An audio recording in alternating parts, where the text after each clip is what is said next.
రాజకీయాలు సహించాం.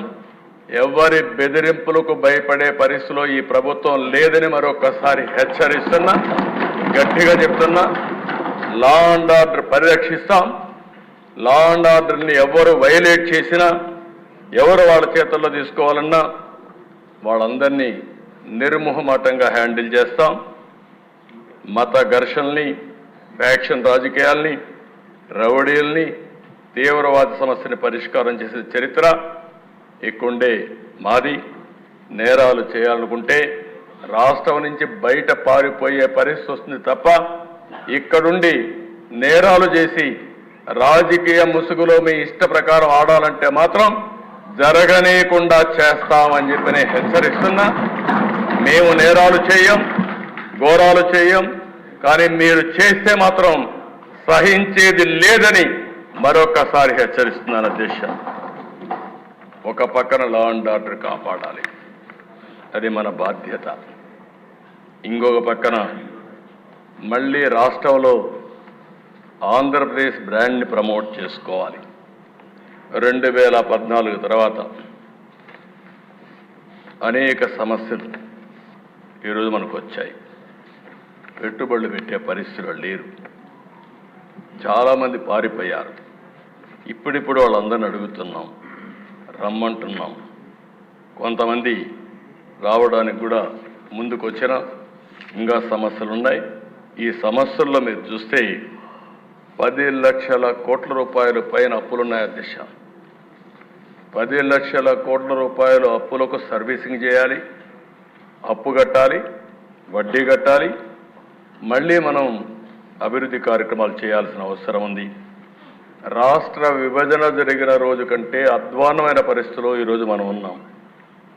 ఇంకొక పక్కన 20 సంవత్సరాలు ఎన్నికపోయే పరిస్థితి వచ్చింది.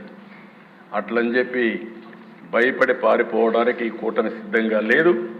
నేను కానీ, పవన్ కళ్యాణ్ గారు కానీ, బీజేపీ కానీ మళ్ళీ రాష్ట్రాన్ని రీకన్స్ట్రక్ట్ చేసే బాధ్యత, రీబిల్డ్ చేసే బాధ్యత తీసుకుంటాం, చేస్తామని చెప్పి కూడా నేను మీకు తెలియజేస్తున్నా. పరిపాలన గాడిన పెడతాం, రాష్ట్రాన్ని నిలబెడతాం, పునర్నిర్మాణం చేస్తాం. ఈరోజు ఒక్కొక్క ఇటుగా పేర్చుకుంటూ వస్తాం. ఏదైతే ప్రజలు మన మీద యాస్పిరేషన్స్ పెట్టుకున్నారో, భారీ ఆశలు పెట్టుకున్నారో, ఆశల్ని, ఆకాంక్షల్ని నెరవేర్చే బాధ్యత తీసుకుంటాం. అదే మరి అధ్యక్ష, ఈరోజు మేము చూస్తే, నేను ఇంత మునిపే పవన్ కళ్యాణ్ గారు కూడా ఒక మాట చెప్పారు, చాలా మంచి మాట కూడా.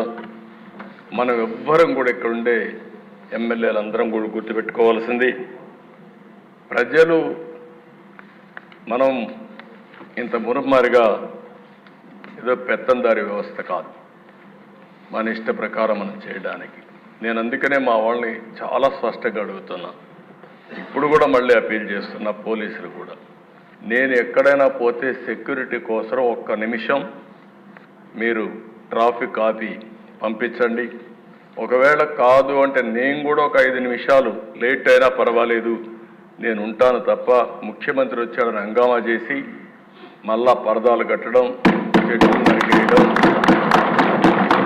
ఎక్కడికక్కడ రెడ్ కార్పెట్లు వేయడం, ఇవి ఎక్కడా చేయొద్దని విజ్ఞప్తి చేస్తున్నా.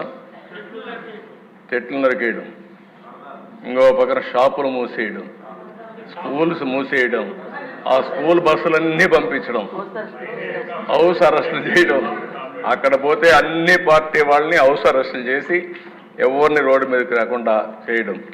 ఏం పర్వాలేదు, నా మీద ఒక రాయి వేసినా భరించడానికి సిద్ధంగా ఉన్నా. ఆ భరింపు ప్రజా తీర్పుకు, ప్రజా ఒక రివోల్ట్కి దోహదం చేసే విధంగా చేస్తాను తప్ప భయపడే పరిస్థితి ఉండదు. కాబట్టి ఎవ్వరు కూడా అలాంటి చేయొద్దని చెప్పి కోరుతున్నా. మా ఎమ్మెల్యే చెప్పిన దిశ అది ఏంటో ఆశ్చర్యం, నాకు అది అర్థం కాదు. ఎందుకు ఆ పైశాచిక ఆనందం కూడా నాకు అర్థం కాదు. హెలికాప్టర్ పైన పోతుంది, రోడ్డు అంతా బంద్, అంటే చెట్లు నరికేయడం, అంటే పైన పోయి హెలికాప్టర్ కూడా చెట్లు అడ్డం వచ్చాయి. దిశ చాలా జరిగాయి. ఏదేమైనా ఈ రాష్ట్రంలో మళ్ళీ మనం గుర్తుపెట్టుకోవాల్సింది, సహజ వనరులు ఎక్కువ ఉండే రాష్ట్రం ఆంధ్రప్రదేశ్ రాష్ట్రం. సమర్థులైన ప్రజానీకం ఉండే రాష్ట్రమే రాష్ట్రం. అదృష్టమో దురదృష్టమో తెలియదు కానీ ఈ రాష్ట్రంలో మాత్రం మనం ఏమీ చేయలేకపోతున్నాం. రాష్ట్రం బయట పోతే మాత్రం మనకు తిరుగులేదు. ఏ జిల్లాకు ఏ రాష్ట్రానికి పోయినా మన వాళ్ళే ఉంటారు, ఏ దేశానికి పోయినా మన వాళ్ళే ఉంటారు. అదే నా ఆలోచన. మళ్ళీ తిరిగి అలాంటి పరిస్థితి ఈ రాష్ట్రం రావాలి. ఈ రాష్ట్రంలో ఉండే ప్రజానీకం ఒక సమర్థవంతమైన ప్రజానీకంగా మనం చేసుకోవాల్సిన అవసరం ఉంది. 974 కిలోమీటర్ల తీర ప్రాంతం ఉంది. ఎవ్వరికీ లేని అదృష్టం ఇది. పోర్ట్లు, ఎయిర్పోర్ట్లు నిర్మాణం చేసుకోవాలి. పోర్ట్ లెడ్ ఎకానమీకి ముందుకు పోవాలి. లాజిస్టిక్స్ హబ్గా చేసుకోవాల్సిన అవసరం ఉంది. అయితే ఆ దిశ రాత్రికి రాత్రే ఇవన్నీ అయిపోతాయని నేను చెప్పలేను, కానీ కష్టపడితే అసాధ్యం కాదు. ఈరోజు దిశ మొట్టమొదటిసారిగా మా కూటమి, నేను కానీ పవన్ కళ్యాణ్ గారు కానీ బీజేపీ లీడర్స్ కానీ ఢిల్లీకి పోయినప్పుడు చాలా స్పష్టంగా రిక్వెస్ట్ చేశాం. అందుకే మొట్టమొదటిసారిగా 5 సంవత్సరాల తర్వాత మీరు చూస్తే కేంద్ర బడ్జెట్లో ఆంధ్రప్రదేశ్ రాష్ట్రానికి తగిన గుర్తింపు వచ్చింది. దీంతో ఒక నమ్మకం పెరిగే పరిస్థితికి వచ్చింది. అమరావతి క్యాపిటల్కి special finance support multilateral development agency ద్వారా దగ్గర ఒక 15,000 కోట్ల రూపాయలు ఇవ్వడానికి కేంద్రం ప్రతిపాదన పెట్టింది. ఈరోజే బడ్జెట్లో కూడా ఫైనాన్స్ మినిస్టర్ గారు చాలా స్పష్టంగా చెప్పారు. రెండవ దిశ పోలవరం. ఏదైతే ఈ దుస్థితికి కారణం ఇప్పుడిప్పుడే రిపోర్ట్ కూడా ఇచ్చారు.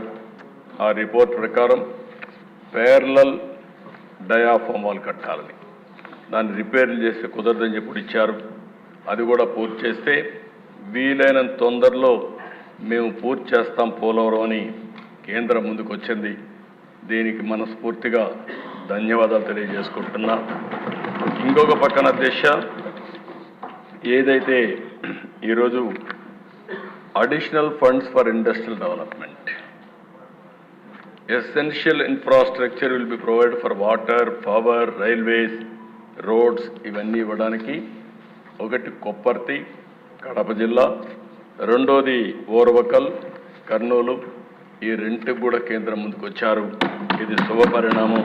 దీనికి మనస్ఫూర్తిగా అభినందిస్తున్నాను.